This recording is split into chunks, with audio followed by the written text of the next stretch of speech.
Guys, tara, dinner tayo. May tagong sislingan dito sa Boracay. Dito siya located sa Palengke, sa Station 2. So medyo tago siya, guys. Pero sulit dito, tapos sisling pa. Prime sisling, prime steaks.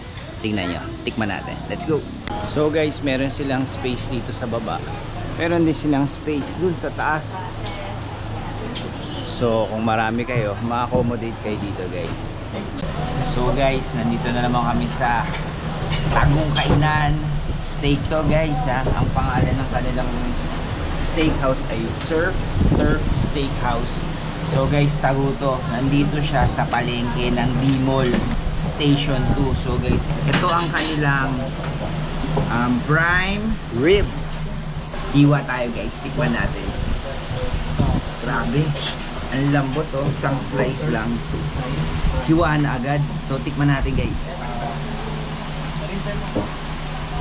Malambot siya. So ito ang prime. Ito naman ang T-bone. So i-compare natin siya. Sa price range, guys, medyo mura lang dito, ha. Affordable para sa mga steak.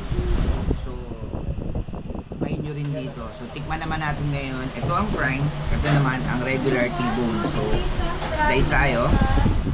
Malambot din siya, guys. So ayan, oh, malambot din siya. Tikman natin ang lasa, kung ano ang diferensya niya sa prime.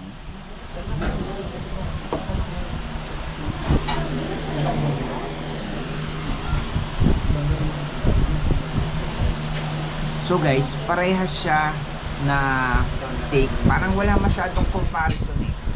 Pero magkakatalo ng lasa, eh. Iba talaga yung lasa ng prime. May lasang dugo na hindi ko masyadong maintindihan, pero mas masarap si prime. Though parehas silang malambot ni T-bone. Ang diferensya, guys, ng prime rib sa regular T-bone ay mas maraming fat itong prime rib. Tapos medyo lean meat itong T-bone. Kaya medyo doon nagkakaroon ng comparison sa lasa, guys. Right? Tapos meron din sila, guys, dito, kung ayaw nyo mag-steak, meron din sila ditong yempo. So meron silang sizzling yempo. Tikman natin, guys. With egg to, pag yempo nila with egg. So tikman natin, guys. So ito ay may gravy. Tapos ito ay yung karne. Manamis-namis. Masarap.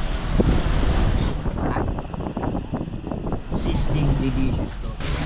So guys, dahil nasa palengke na rin kami, guys, bumili na rin kami Guimaras mango. So napakasarap, na adik ako ngayon dito sa mangga ng Guimaras. So kanya-kanya naman tayo ng preference sa panlasa kung anong masarap. So pero ito, guys, mukhang masarap talaga lahat to.